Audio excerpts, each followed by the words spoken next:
오늘은 성령을 믿사오며라는 제목으로 함께 말씀을 나누겠습니다. 여러분, 성령이라는 단어를 들으시면 어떤 이미지나 어떤 느낌을 받으십니까? 아마 다들 비슷하실 것 같아요. 저는 성령 하면 떠오르는 단어 몇 가지가 있습니다. 방언, 불, 치유, 충만. 아마 다들 비슷한 단어들을 떠올리셨을 것 같아요. 그만큼 한국 교회 안에 이 성령에 대한 생각들 참 다양하지만 또 여러 가지로 공감대도 형성되어 있는 것을 봅니다. 많은 사람들이 성령을 믿는다라고 할 때 어떤 뜨거운 감정이나 어떤 신비한 체험, 은사, 어떤 초자연적인 역사 이런 것들을 많이들 떠올립니다. 사실 이것은 여러분 성령에 대해서 일부만 아는 거예요. 그래서 성령에 대해서 오해하는 경우가 참 많이 있습니다. 물론 여러분 성령님은 권능의 영이십니다. 충분히 그러한 역사들을 행하실 수 있는 분이십니다. 하지만 우리가 이 성령님에 대해서 생각해 보면 특별히 사도신경에서 고백하는 성령을 믿사오며라는 이 고백을 묵상해 보면 우리가 생각하는 것보다 훨씬 더 깊은 의미를 담고 있는 것을 깨닫게 됩니다. 우리가 성령에 대해서 제대로 알고 믿는 것이 여러분 정말로 중요합니다. 성령을 제대로 알고 믿어야 우리의 믿음의 방향이 올바르게 설정이 되기 때문입니다. 일전에는 여러분 직통 계시를 받았다 하면서 바로바로 이렇게 성령님 주시는 이야기를 바로바로 이야기하는 것, 이런 것들이 성령의 놀라운 역사다라고 믿었던 경우도 있었습니다. 또 성령님을 통해서 천국의 환상을 보았다 하는 분들도 많았습니다. 또 성령께서 이렇게 말씀하셔서 나는 이렇게 행동합니다 하는 사람들도 한국교회 안에 또 부흥의 강사로, 부흥사로 섰던 것들도 봅니다. 또 한때는 한국교회 안에 이 치유 위에서는 이 하늘의 터치가 필요하다, 터치하는 이런 사역도 한때 유행을 했었고, 또 방언은 하늘의 언어다라고 해서 방언을 해야 된다 하는 교훈도 있었고, 또 성령을 경험하기 위해서는 불체험을 해야 된다, 뭔가 이 마음에 이 뜨거운 이 진짜 화상 입듯이 뜨거운 뭔가를 경험해야 된다 해서 여러 가지 신비주의적으로 이 성령의 역사나 성령에 대한 교훈들이 흘러갔던 것들을 보게 됩니다. 여러분, 이러한 방향들을 좀 더 신앙적으로 건강한 방향으로 바꾸어야 해요. 우리가 성령님을 믿는다라고 할 때 성령님을 믿는다는 고백에는 여러 가지 그 배경의 이유가 있습니다. 가장 중요한 이유는 성령님이 없이는 구원의 역사가 성립되지 않기 때문입니다. 여러분, 이런 질문 한번 던져볼 수 있어요. 방금 자막으로 올라왔는데 성부 하나님과 성자 예수님에 대한 고백만으로도 신앙 고백 충분하지 않는가? 왜 굳이 성령님을 믿는다는 고백이 들어가야 할까? 이런 질문도 우리가 던져볼 수 있어요. 여러분, 이 질문에 대해서 대답이 명확합니다. 우리가 성령님에 대한 고백이 없으면 성부 하나님, 성자 예수님에 대한 고백도 성립하지 않기 때문이에요. 성부, 성자, 성령님 동일한 본질을 가지신 분입니다. 하지만 새 위격으로 역사하시는 분이에요. 우리는 이것을 삼위일체라고 부릅니다. 그래서 여러분, 성령님을 부정하면 삼위일체가 부정이 되어요. 또 구원의 역사 속에서도 성령님이 하시는 사명이 주어져 있어요. 여러분, 제자훈련 받을 때 제자훈련의 교리의 내용 중에 이런 것들이 있는 거 아십니까? 성부 하나님께서 구원의 마스터 플랜을 세우시고 성자 예수님이 구원의 길을 만드셨고 성령께서는 그 길로 우리를 인도하신다. 여러분, 이게 삼위일체 하나님이 우리의 구원을 위해서 행하시는 일이에요. 이런 점에서 성령님을 믿습니다 하는 고백도 굉장히 중요한 고백이 됩니다. 그래서 오늘은 우리 사도신경의 성령을 믿사오며라고 할 때 우리가 과연 성령님의 무엇을 믿어야 하는가 하는 것을 함께 살피고, 그래서 오늘 말씀을 통해서 성령 하나님과 더 친밀해지고 그분과 더 깊이 동행하는 은혜가 오늘 이 자리 가운데 있었으면 좋겠습니다. 여러분, 우리가 매주 고백하는 이 짧은 문장 성령을 믿사오며 라는 이 고백이 정착되기까지는 교회사 속에서 굉장히 치열한 논쟁이 있었습니다. 우리가 계속 지금 오늘 10번째 시간이거든요. 이 사도신경의 이 고백들을 하나하나 살펴볼 때에 초대교회 이후에 여러 가지 신학적인 논쟁이 있었던 것들을 우리가 기억을 하실 거예요. 그런 논쟁을 통해서 예수님의 신성과 인성이 정리가 되었고 우리의 믿음의 고백으로 이어졌습니다. 이러한 여러 가지 중요한 교리들은 4세기의 니케아 공의회를 통해서 많은 부분이 결정이 되었어요. 그런데 그 이후에 이 성령과 관련해서 하나의 위기가 찾아옵니다. 바로 그 교회 안에 성령 회방파라고 불리는 사람들이 생겨났어요. 이 사람들의 주장은 이러합니다. 성부는 하나님이시고 성자도 하나님이실지는 알겠는데 성령까지 그러한가? 성령은 하나님이 부리는 하급의 어떤 영이나 피조물에 불과하다, 이렇게 주장하는 자들이 나타났어요. 그래서 성령의 신성을 모욕했습니다. 네, 여러분, 이것이 굉장히 심각한 문제죠. 왜 그렇습니까? 우리 성령님의 신성까지 부정이 되면 삼위일체 신앙이 무너지기 때문에 이것은 타협할 수 없는 일이었어요. 이때 혜성처럼 등장하는 한 인물이 있습니다. 이 갑바도기아의 교부 이 바실리우스가 등장을 해요. 바실리우스는 우리 성령님도 성부와 성자와 본질적으로 동일하신 분이고 구원사역에 있어서도 결코 분리될 수 없는 분이라고 논증을 했어요. 그래서 바실리우스가 어떻게 논증을 했느냐? 여러분, 우리가 세례를 받을 때 어떻게 받습니까? 성부와 성자와 성령의 이름으로 세례를 주노라 라고 하죠. 이걸 근거로 해서 만일에 성령님이 하나님이 아니시라면 우리의 세례와 우리의 구원도 무효가 된다라고 역설했어요. 이 바실리우스의 이런 치열한 변증 덕분에 우리 니케아 신경에 성령은 성부와 성자와 더불어서 예배와 영광을 받으시기에 합당한, 영광 받으시기에 합당하시다 하는 것들이 확립이 되게 됩니다. 그런데 이렇게 삼위일체 교리가 확립이 될 때 이렇게 성부 성자의 관계를 정의를 했었어요. 성자는 아버지께로부터 독생하시고 성령은 아버지께로부터 나온다 라고 정리를 했어요. 이렇게 이 관계가 정립이 되었는데 시간이 지나면서 몇몇 신학자들이 이 뒤에 아버지께로부터 나온다라는 말 뒤에 이걸 가만히 생각해 보니까 삼위일체를 설명하는 데 있어서 설명이 부족하다 생각을 해서 여기에 아들이란 단어를 넣게 됩니다. 그래서 아버지와 아들로부터 나오신다라고 했어요. 여러분, 이 차이가 뭐가 그렇게 심각하나 싶죠? 여러분, 이 표현의 차이로 인해서 교회가 나누어졌어요. 이것이 중요한 이유, 이걸 필리오케 논쟁이라 불러요. 이 필리오케 논쟁은 이것이 왜 중요하냐?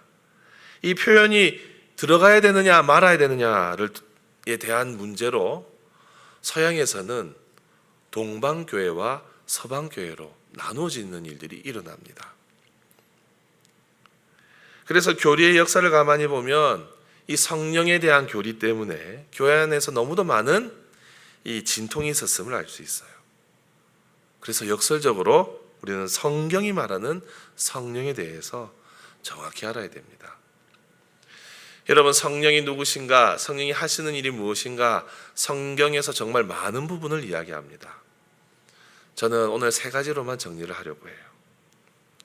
우리가 성령에 대해서 깨달아야 할 진리, 첫 번째는 무엇이냐? 한번 따라 읽어볼까요? 시작. 성령님은 우리가 하나님과 예수님을 더 잘게 깨닫게 도와주시는 영이십니다. 여러분, 성령님이 우리에게 하시는 중요한 역할, 알게 하시는 일이에요. 그런데 여러분, 우리가 이 성령님을 신뢰할 수 있는 결정적인 근거는 어디에 있느냐? 바로 우리 예수님의 약속에 있습니다. 예수님께서 십자가에 달리시기 전에 제자들에게 아주 놀라운 말씀을 하셨지요. 요한복음 16장 7절에 보면 그러나 내가 너희에게 실상을 말하노니 내가 떠나가는 것이 너희에게 유익이라. 내가 떠나가지 아니하면 누가 오시지 않는다고요? 보혜사가 너희에게로 오시지 아니할 것이요 가면 내가 그를 너희에게로 보내리니 라고 주님이 말씀을 하세요. 예수님께서 제자들에게 내가 너희들을 떠날 것이다, 이 청천벽력 같은 말씀을 하셨는데 대신 성령을 보내어 주시겠다라고도 분명히 약속해 주세요. 이 약속은 우리 예수님께서 부활하신 이후에 승천하실 때에 그때도 다시 한번 확증해 주세요. 오직 성령이 너희에게 임하시면 너희가 권능을 받고 내가 승천한 이후에 성령을 보내겠다고 약속을 해주세요. 이처럼 여러분, 우리 예수님이 하늘 보좌로 올라가시면서 우리에게 남겨주신 최고의 선물이 바로 성령님이십니다. 예수님의 사역을 이 땅에서 중단 없이 이어가게 하시는 도우시는 영이 바로 성령님이세요. 그 약속대로 오신 성령님은 이제 우리 안에서 가장 중요한 일을 하십니다. 바로 그 일이 우리가 말씀을 들을 때에 깨닫게 하시고 말씀을 읽을 때에 하나님의 뜻을 알게 하시는 그 일을 하신다는 거예요. 여러분, 성령님은 말씀을 생각나게 하시고 말씀을 깨닫게 하시는 분이십니다. 이것을 믿으십니까? 성령님께서는 이 동일한 방식으로 교회도 인도하세요. 성령님은 하나님의 말씀으로 교회를 이끌어 가십니다. 우리 예수님의 교훈 속에서 더 찾아봅시다. 우리 요한복음 14장 13절에 우리 예수님이 이렇게 말씀하셨어요. 그러나 진리의 성령이 오시면 그가 너희를 모든 진리 가운데로 인도하시리니 그가 스스로 말하지 않고 오직 들은 것을 말하여 장래일을 너희에게 알리시리라 라고 해요. 여러분, 여기서 말하는 장래일은 우리가 어떤 미래에 일어날 어떤 신비한 일을 말하는 것이 아닙니다. 성령님은 점쟁이가 점치듯이 우리의 미래를 그렇게 알려주시는 분이 아니에요.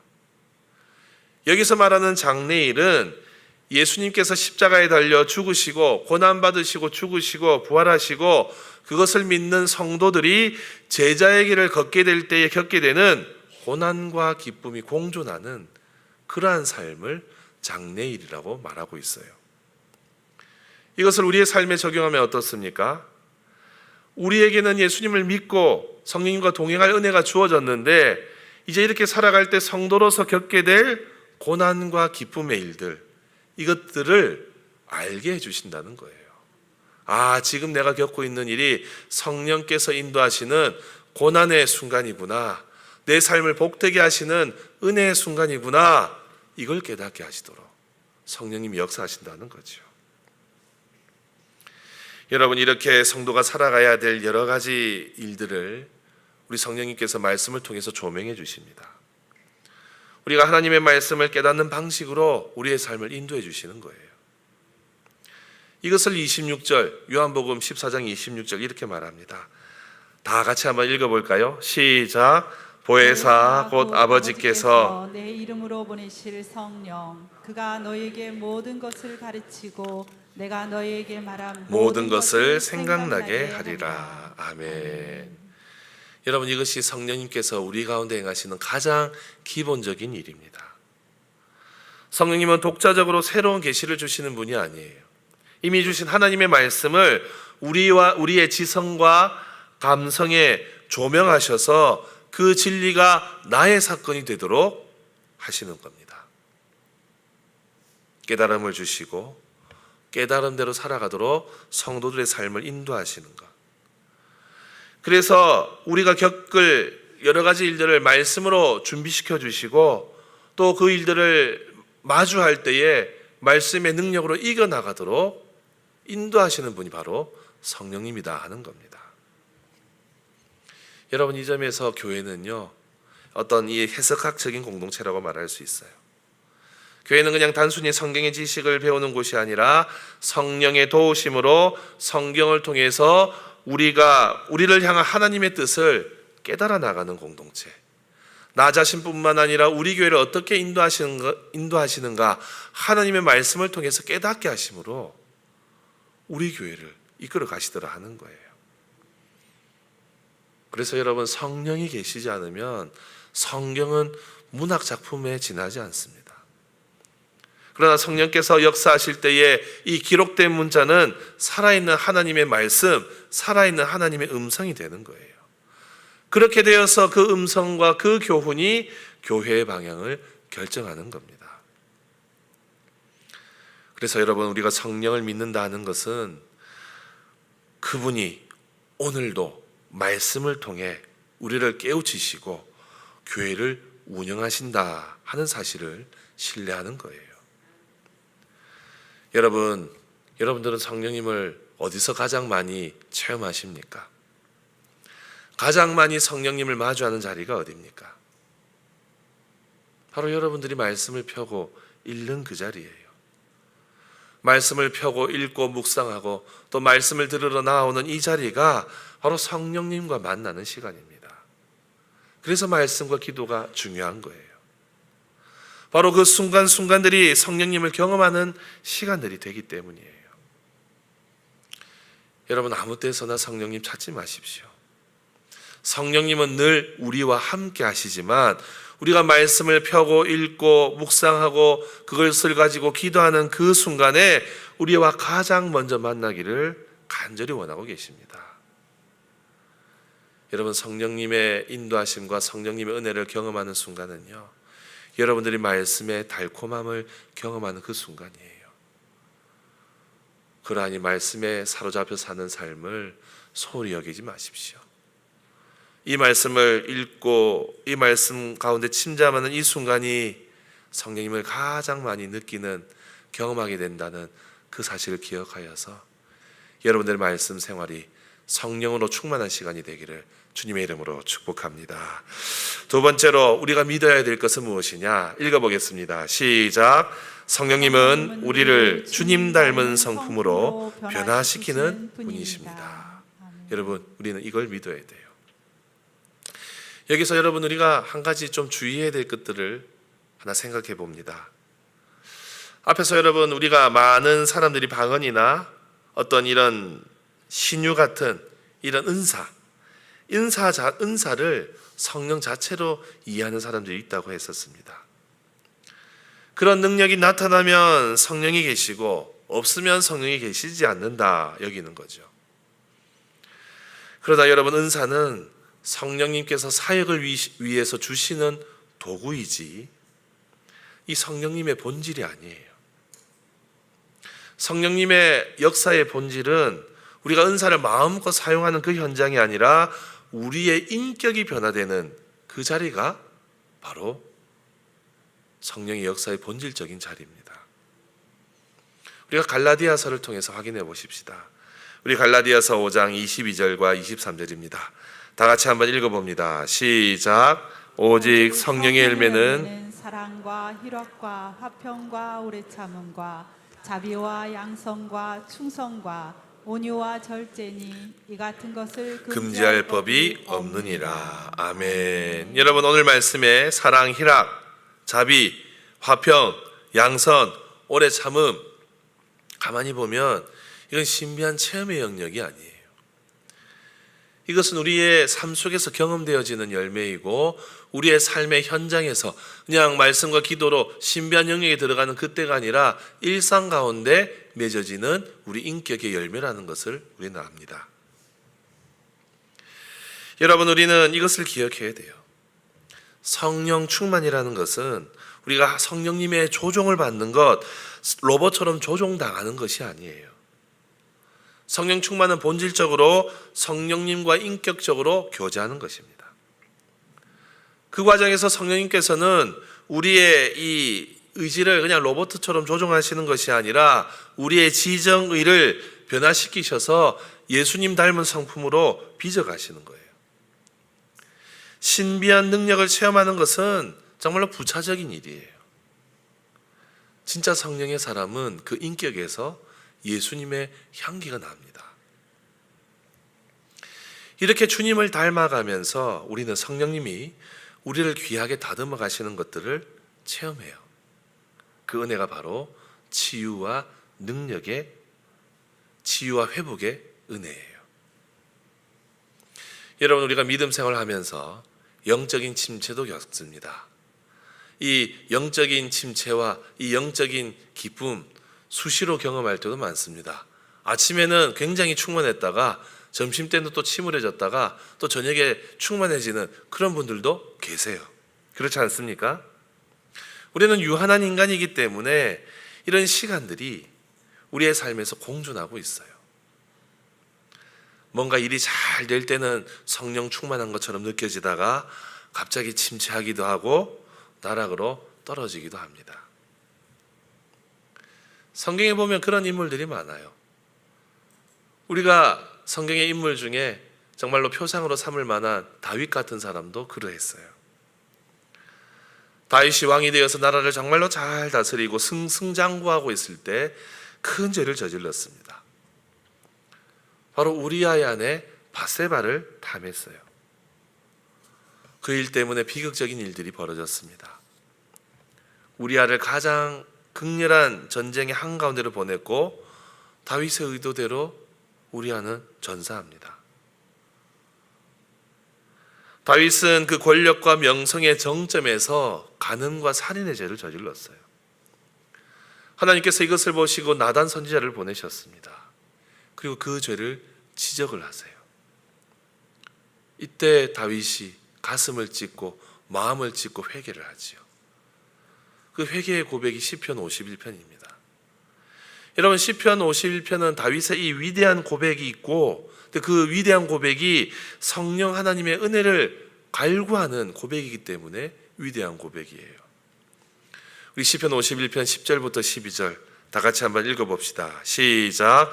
하나님이여 내 속에 정한 마음을 창조하시고 내 안에 정직한 영을 새롭게 하소서. 나를 주 앞에서 쫓아내지 마시며 주의 성령을 내게서 거두지 마소서. 주의 구원의 즐거움을 내게 회복시켜 주시고 자원하는 심령을 주사 나를 붙드소서. 아멘. 여러분, 가만히 보면 다윗은 성령의 사람이었습니다. 성령을 통하여서 죄 가운데서 건진받고 성령을 통하여서 회복을 경험했습니다. 성령님이 함께 하신 다윗의 평생을 성경은 하나님의 마음에 합한 인생이었다라고 평가하고 있어요. 다윗은 성령님으로 인해 회복을 경험했고 인내를 배웠고 주님 닮은 성품으로 빚어져 갔습니다. 여러분, 성령의 9가지 열매를 가지고 다윗의 삶을 한번 조명해 보십시오. 그 열매들이 다윗의 삶에 곳곳에 맺혀 있는 것을 보게 됩니다. 다윗의 시편을 가만히 보십시오. 그 안에서 정말로 온갖 마음을 다 쏟아내지만 결국은 기쁨으로 마무리할 때도 많아요. 결국은 이 희락이 넘치는 그 고백으로 가득 차는 것을 봅니다. 주님을 향한 사랑의 고백도 터져 나오고 있어요. 다윗이 경험한 고난 속에서 다윗은 열매를 얻지요. 오래 참음의 간증이 있는 사람이에요. 악을 악으로 갚지 않았고 악을 선으로 갚았던 양선의 고백이 그의 시편과 그의 이야기 속에 가득합니다. 여러분, 그런 점에서 교회 안에는요, 다윗 같은 사람이 많아야 돼요. 성령으로 인해 치유받고 회복되고 그래서 인격이 변화된 사람들의 간증이 많은 교회가 여러분 건강한 교회입니다. 그리고 이렇게 인격이 변화되어 가는 사람들이 교회를 잘 섬기도록 성령께서 주시는 선물이 바로 은사예요. 그래서 이것을 정리하면 교회를 이렇게 정의할 수 있습니다. 어떻게 정의가 되느냐? 같이 읽어볼까요? 시작. 교회는 성령으로 인격이 변화되어 가는 사람들이 자신의 은사를 사용하여 서로를 섬김으로 세워지는 공동체. 여러분, 이것이 교회의 또 다른 하나의 정의예요. 여러분 믿음 생활하면서 여러분들 무엇이 변화되기를 원하고 계십니까? 환경이 변했으면 하는 그런 기도 제목도 있으시죠? 내가 지금 처한 환경이 좀 바뀌면 좋겠다. 저 가난을 좀 면하면 좋겠다. 물질적인 어려움 겪고 있는데 주님이 좀 물질을 채워주시면 좋겠다. 건강에 이 연약함이 있는데 주님이 좀 건강하게 해주시면 좋겠다. 여러분 예수 믿으면서 이런 기도 제목들 다 있습니다. 근데 여러분 정말로 더 중요한 것은 환경보다 우리의 마음이 바뀌는 거예요. 환경이 고정되어 있더라도 우리의 마음이 예수님의 마음으로 바뀌고 우리의 인격이 예수님의 인격으로 바뀌면 상황은 똑같은데 우리의 삶의 자세가 달라집니다. 사랑하는 성도 여러분, 믿음 생활하면서 나의 인격이 성령님을 통하여 변화되기를 소망하시기를 바랍니다. 주님 같은 인격, 이 주님 같은 인격의 소유자가 은사를 사용해야 교회가 덕스러워요. 여러분 은사는 나의 어떤 영성을 과시하는 훈장이 아니에요. 성령께서 우리에게 주시는 은사, 교회를 섬기라고 주시는 거예요. 은사는 우리가 교회를 섬기기 위해 잠시 빌려온 도구일 뿐이에요.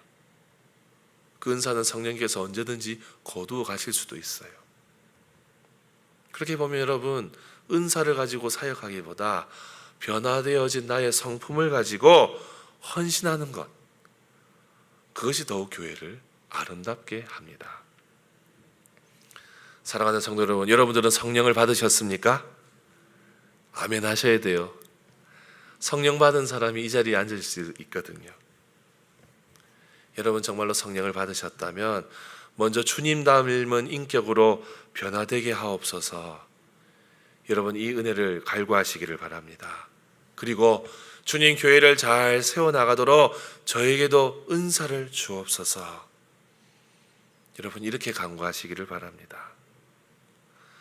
성령님께서는 이러한 믿음의 고백을 통해서 우리 모두에게 각자의 성품과 성향과 사명과 환경에 따라서 교회를 위해서 마음껏 섬기도록 각자에 맞는 은사와 능력을 더하여 주십니다. 이 모든 과정을 통해서 우리는 주님을 닮아가야 합니다. 사랑하는 성도 여러분, 내가 뭐 어떤 능력을 받아서 세상을 변화시키겠다 하는 이런 욕심보다 나의 인격을 주님 닮게 바꾸어 주옵소서. 여러분 우리가 이 기도의 제목으로 나아갈 때 우리가 정말로 예수님을 닮은 신실한 제자로 살아가게 될 줄로 믿습니다. 이 인격의 변화를 추구하는 우리 모두가 되시기를 주님의 이름으로 축복합니다. 마지막 세 번째로 우리 성령님은 우리의 길을 인도하시는 영이십니다. 여러분 사도행전을 보면 오늘 우리 본문의 내용을 이제 조금 다루겠는데 바울이 자기의 계획대로 가려 할 때 성령께서 막으시기도 하고 또 강제로 다른 곳에 보내시기도 했습니다. 오늘 본문에서도 이 안디옥 교회가 금식하여 기도할 때에 성령께서 직접 명하세요. 내가 불러 시키는 일을 위하여 바나바와 바울을 따로 세우라 명령하십니다. 이것을 보면 교회 공동체는 성령님이 주인이세요. 성령님의 지혜로 운영되는 곳입니다. 여러분 교회는요 사람의 기획이나 계획이나 다수결의 원칙만으로 돌아가는 곳이 아니에요. 교회는 철저히 성령님의 지배를 받는 공동체입니다. 우리가 모여서 회의하고 계획을 세울 때에 그 기저에는 성령님 우리를 인도하여 주옵소서라는 전적인 위탁을 가지고 회의하고 고민하고 궁구해야 돼요. 성령님을 믿는 성도는 내 삶의 핸들을 정말로 성령님께 맡기는 사람이에요. 이런 방식으로 성령님께서 교회를 운행해 가십니다. 이렇게 성령의 인도하심을 따라서 바울의 선교가 진행이 되죠. 이후에 바울은 루스드라에 갑니다. 거기서 신실한 청년 디모데를 만나게 되고 디모데에게 할례를 행한 뒤에 동력서 삼아서 데리고 다닙니다. 선교팀을 견고하게 세우고 여러 성을 다니면서 예루살렘 공회에서 결정된 사항들을 하나하나 전하고 다니는데, 이것을 받았을 때 그 교회들이 믿음이 더욱더 굳건해지고 그 수가 날마다 더해져 갑니다.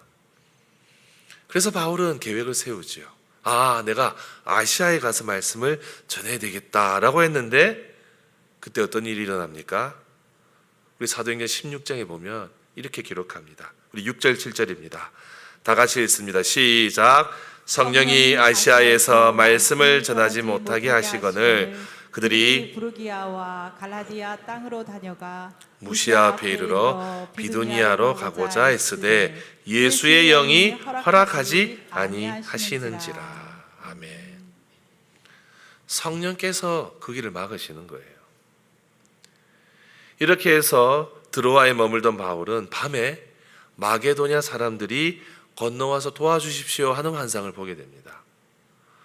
바울은 이것이 하나님의 부르심이다라는 확신을 가지고 즉시 마게도냐로 가게 되죠.